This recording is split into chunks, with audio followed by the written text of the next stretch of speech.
তোমরাও কি কলা খাওয়ার পর কলার খোসা বা ছালটাকে ফেলে দাও? তাহলে এই ভিডিওটা একবার দেখে নাও, আশা করি আর কখনো ফেলবে না। হ্যালো বন্ধুরা, কেমন আছো তোমরা? আশা করি ভালো আছো, আর আমিও ভালো আছি। আর আবার আমি তোমাদের জন্য এমন কিছু টিপস নিয়ে এসেছি যেটা ইউজ করলে তোমাদের ঘরের কাজ অনেকটাই সোজা হয়ে যাবে, আর সাথে সাথে তোমাদের সময় ও খরচ অনেকটাই বাঁচবে। তাহলে চলো শুরু করা যাক।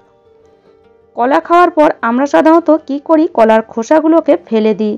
কিন্তু কলা খাওয়ার পর কখনোই এই কলার খোসা ফেলে দিও না। এই কলার খোসা দিয়ে আমরা আমাদের ঘরের অনেক কাজই করে নিতে পারি, আর সাথে সাথে আমাদের সময় ও খরচ আমরা বাঁচিয়ে নিতে পারি। তো চলো কলার খোসা দিয়ে কি কি করা যায় দেখে নেওয়া হোক। বাচ্চাদের এই যে স্কুলের জুতো প্রত্যেক দিন তো আমাদের পালিশ করে দিতেই হয়, আর এই পালিশ করতে করতে কখনো আমাদের পালিশ যদি শেষ হয়ে যায় তখন আমরা ভাবি কি করে জুতোটাকে পালিশ করব। তো চিন্তার কোনো কারণ নেই, যদি বাড়িতে এরকম একটা কলার খোসা থাকে। তো এই কলার খোসাটাকে নিয়ে নাও, আর এইভাবে জুতোর মধ্যে একটু ঘষতে থাকো, দেখবে জুতোটা সুন্দর পালিশ হয়ে যাবে।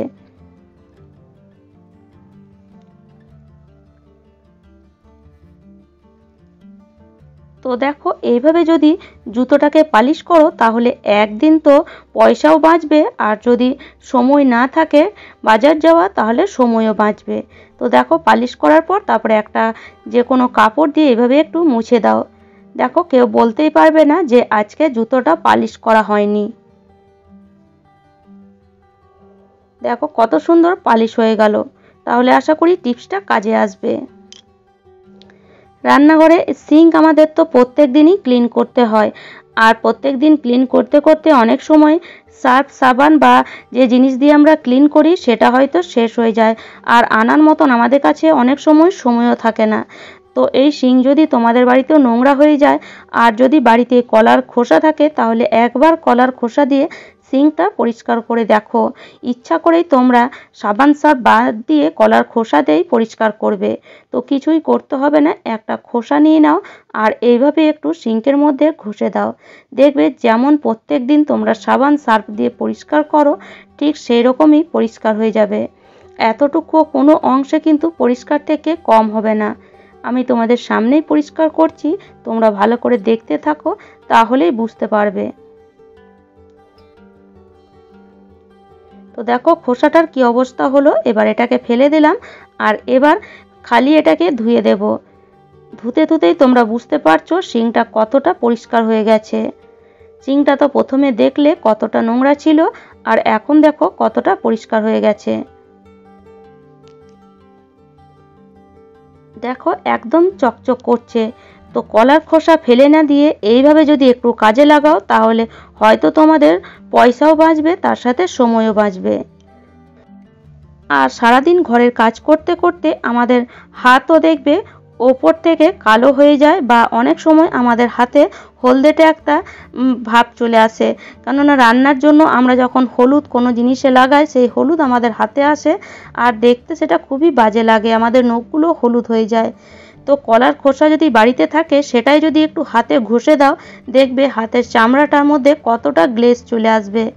তো এইভাবে একটা কলার খোসা নিয়ে নাও, আর একটু হাতের উপরে পাতার মধ্যে এইভাবে একটু ঘষে দাও, আর নখের মধ্যেও ঘষে দাও, হাতের তালুর মধ্যেও একটু ঘষে দাও। দেখবে হলদেটে ভাব থাকে যদি, সেটাও কেটে যাবে, আর যদি হাতটা কালো হয়ে যায়, হাতটা ফর্সা হয়ে যাবে, মানে কালো ভাবটা একদমই কেটে যাবে। হাতের মধ্যে যে ময়লা বা মরা চামড়া জমে থাকে সেগুলো কিন্তু দূর হয়ে যাবে।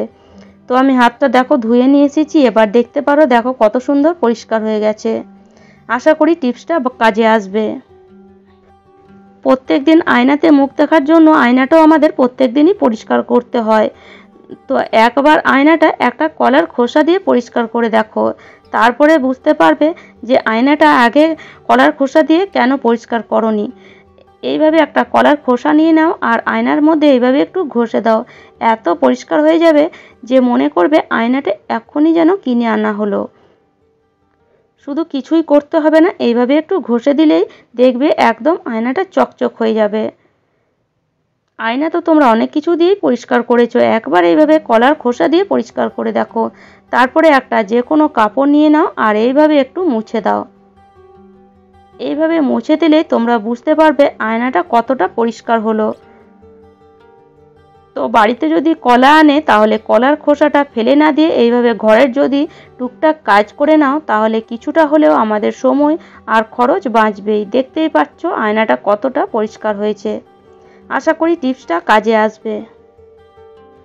রান্না করার পর গ্যাস ওভেনের অবস্থা তো আমাদের ঠিক এইরকমই হয়ে যায়, আর প্রত্যেক দিনই রান্না করার পর গ্যাসটা আমাদের পরিষ্কার করতেই হয়। আর এই পরিষ্কার করতে করতে অনেক সময় হাতের কাছে সার্ফ সাবানটাও থাকে না, অনেক সময় সার্ফ সাবান শেষ হয়ে যায়, তখন আমরা ভাবি কী করেই বা পরিষ্কার করব। তো সেই জন্য একটা কলার খোসা নিয়ে নাও, আর এই কলার খোসা দিয়ে যখন গ্যাস ওভেন পরিষ্কার করবে তখন দেখবে অন্য কোনো জিনিস দিয়ে আর পরিষ্কার করতে তোমাদের ইচ্ছাই করবে না, কেননা কলার খোসা দিয়ে সময়ও কম লাগবে আর এত পরিষ্কার হবে, এত চকচক করবে যে সার্ফ সাবান ফেল হয়ে যাবে। একবার এইভাবে কলার খোসা দিয়ে পরিষ্কার করে দেখো। এইভাবে একটু ঘষা দিলে দেখবে যত তেল চিটে আছে সবই খোসার মধ্যে উঠে আসবে, আর গ্যাস ওভেনটা একদম নতুনের মতনই চকচক হয়ে যাবে। প্রত্যেক দিন পরিষ্কার করলে যেমন হয় তার থেকে একটু বেশি হবে দেখতে পাবে। আর এই যে ফ্লোরটা, এটাকেও তোমরা এইভাবে কলার খোসা দিয়ে পরিষ্কার করতে পারো।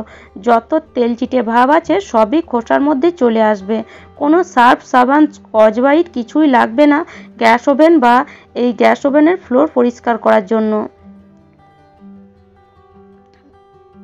তো এবার একটা ভিজা কাপড় নিয়ে নাও, আর ভিজা কাপড় দিয়ে খালি এই গ্যাস ওভেনটা একবার থেকে দুবার মুছে দাও, যাতে এই যে খোসার কষগুলো আছে সেগুলো যেন চলে যায়। বাস তারপরেই তোমরা বুঝতে পারবে যে এই গ্যাস ওভেনটা কতটা পরিষ্কার হলো। কেউ দেখে বলতেই পারবে না যে এটা তোমরা কলার খোসা দিয়ে পরিষ্কার করেছো। কলার খোসা এতটাই কাজের যে এটাকে কখনোই বেকার ভেবে ফেলে দিও না। এটাকে যদি বেকার ভেবে ফেলে দাও তাহলে অনেক পয়সা তোমাদের কিন্তু বেকার হয়ে যাবে, আর এটাকে যদি ইউজ করো তাহলে অনেক পয়সা তোমাদের বেঁচে যাবে, আর তার সাথে সাথে সময়ও তো বাঁচবেই। তো দেখতেই পাচ্ছ গ্যাস ওভেনটা দেখো কত সুন্দর পরিষ্কার হয়েছে। প্রত্যেক দিন যেভাবে পরিষ্কার করো পুরো একদম ওই রকমই, তার থেকে হয়তো একটু বেশি মনে হবে। দেখো ফ্লোরটাও কত সুন্দর পরিষ্কার হয়েছে। আর গ্যাস ওভেন কেন, এই কলার খোসা দিয়ে আমরা বাসনও পরিষ্কার করে নিতে পারি। তো দেখতেই পাচ্ছ রান্না করার পর কড়াইটা কত নোংরা হয়েছে, আর এই কড়াইটা আমাদের ঘষা মাজা করতে অনেকটাই সময় লেগে যায়। তো চলো আজকে এই কলার খোসা দিয়ে কড়াইটাকে ঘষবো। তো তার জন্য এক টুকরো কলার খোসা নিয়ে নিয়েছি, আর এর মধ্যে একটু সামান্য ভিমবার লিকুইড আমি দিয়ে দিলাম। বাস, আর ভিমবার লিকুইড যদি না দিতে চাও একটু সামান্য মাটি বা বালি এর মধ্যে দিয়ে দিতে পারো, তাতেও কিন্তু খুব ভালো কড়াই পরিষ্কার হয়। তো বাস এই কলার খোসা দিয়ে একটু ঘষে দাও, যত তোমার তেলচিটে ভাব আছে সবই কেটে যাবে, আর কড়াই থেকে দেখবে কত সুন্দর কষ বেরিয়ে আসবে, আর কড়াইটা একদম নতুনের মতন ঝকঝক হয়ে যাবে। তো দেখো তোমাদের সামনেই আমি কড়াইটা পরিষ্কার করছি। কড়াইটা দেখতে পেলে পেছনটাও কতটা পুড়ে গেছিলো আর ভেতরটাও কতটা নোংরা হয়ে গেছিলো। এবার কড়াইটাকে আমি ধুয়ে তোমাদেরকে দেখাচ্ছি কড়াইটা কতটা পরিষ্কার হয়েছে। তার সাথে সাথে খুন্তিটাও আমি পরিষ্কার করলাম ওই কলার খোসা দিয়েই। দেখতেই পাচ্ছ দেখো কড়াইটা কত সুন্দর পরিষ্কার হয়েছে, একদম কিন্তু নতুনের মতনই ঝকঝক হয়ে গেছে। তো আশা করি কলার খোসা এরপর থেকে তোমরা ফেলে দেবে না। তাহলে আশা করি আজকের টিপসগুলি তোমাদের কাজে আসবে। আর আমার টিপসগুলি যদি তোমাদের এতটুকুও ভালো লাগে তাহলে অবশ্যই লাইক করো, শেয়ার করো, আর আমাকে কমেন্ট করে অবশ্যই জানিও। আর যারা আমার চ্যানেলে নতুন বন্ধু হয়েছো তারা প্লিজ চ্যানেলটিকে সাবস্ক্রাইব করে নিও।